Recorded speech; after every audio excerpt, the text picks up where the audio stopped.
let's do this. Let's get Phil Parker out of the way really quickly. Now, the school that I cover on a daily basis in Iowa have not had a really good week of fandom between one another as they have been absolutely chaotic. But I'm going to set that aside for a second to talk about arguably and probably the best defensive coordinator in the country. Joe, we did this last year. Phil Parker was number one on our list. He remains number one on our list. I think for me, Joe, it's the offensive ineptitude that's happened there, and they've continued to win. Joe, I'm going to give you a hot take. I don't think we're going to have them at 1 next year because you do have more teams coming into the conference. I do think that things are going to get even tougher for them moving forward. And with that being said, I think that they're in a little bit of trouble. The Iowa that we used to know, okay, in the Big Ten, because there's no more divisions, because they're going to have to play other opponents and tougher opponents, Joe, they're in trouble. And I do think that Phil Parker, while they'll be good, they won't be good enough because at some point when you're that, and it's not necessarily going to be on him.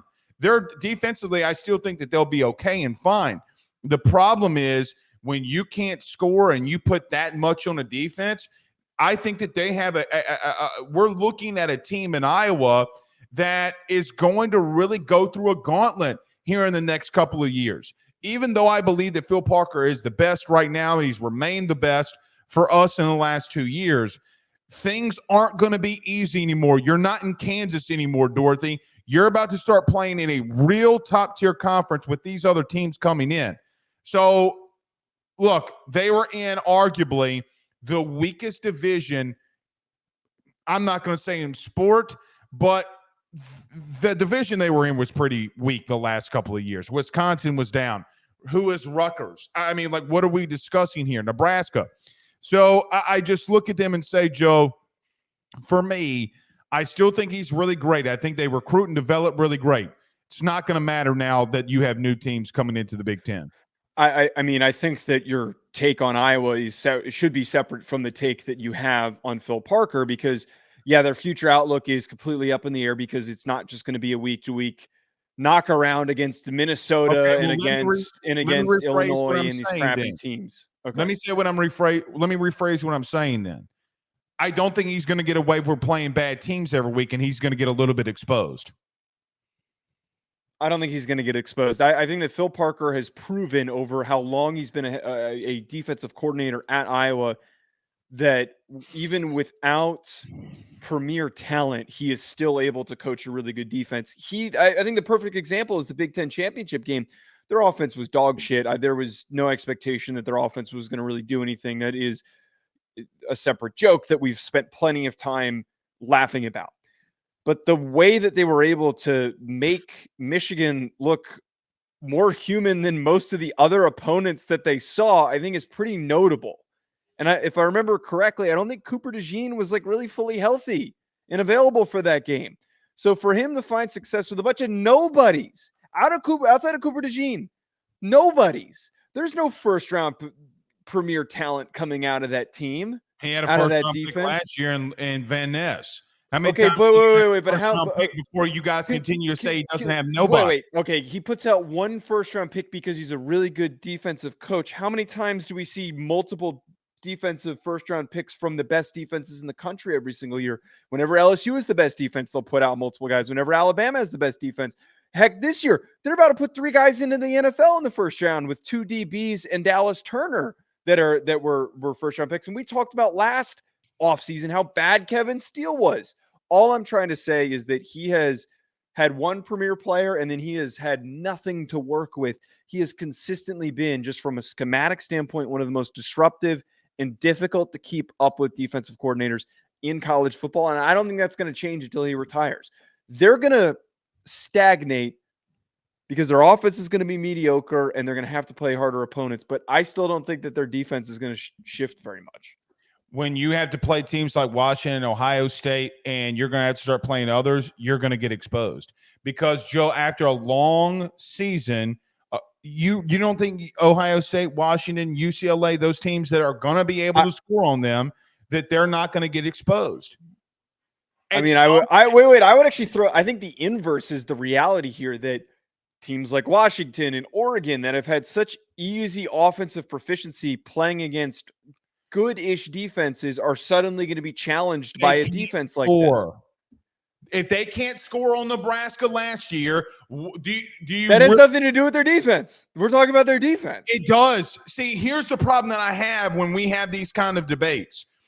Oh, their offense has nothing to do with their defense. It's a team game. It didn't matter last year. It didn't matter last year when they were. It didn't. Can I tell you why it mattered last year? Statistically, weren't they still one of the defense kept them in the game versus Michigan? Yes. Yeah. Okay. So what ultimately happened? They could not move the football, and then later on got exposed by a very faulty J.J. McCarthy. Despite being on the field most of the game, their defense still consistently stays stout and strong. I just don't agree. But why did you put him at number one if this is what you think? Because what he has done. My take could be wrong. I could be 1,000% wrong on what happens. I'm going based off of what happened and has happened the last couple of years. I agree with everything that you said. I think they've been stout. I think he's developed lowly talent. I think he's putting in first-round picks that we had no idea he's going to put in the first white corner that we've seen in the first round maybe ever. Okay, I agree with you there. I'm just not buying the Iowa stock right now because at some point that's going to fall.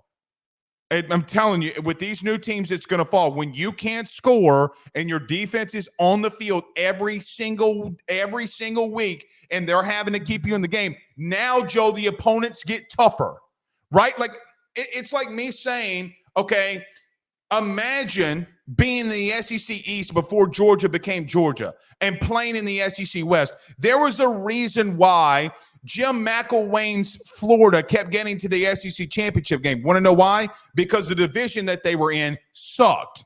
He doesn't have that excuse anymore when he's going to have to play teams that have dudes like Washington or Ohio State. I'm going to be honest with you. This is the worst argument you've had on this show. I'm not trying to be an asshole, but like, this is one of the worst arguments you've had on this show. We're talking about defense. We're talking about a defensive coordinator who is a great defensive coordinator. So if you're on the field longer because your offense of ineptitude is not good enough, they've already been doing that. They've already been doing that. We've watched them. They're going to be fine. Against whom? Against Michigan when they've had to play Michigan. It's in the regular season against whom? Okay, obviously against whom? Against the Big Ten. It's obviously that they're playing lesser, weaker opponents. But I don't think just throwing in having to play Washington or Oregon once a season is suddenly going to make things harder.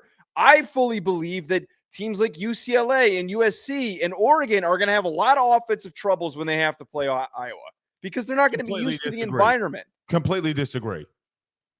Can you share your list, by the way, so we can see it? BetOnline remains your top spot for all of your live betting action and contests. NFL, college football, UFC, NHL are all in full swing.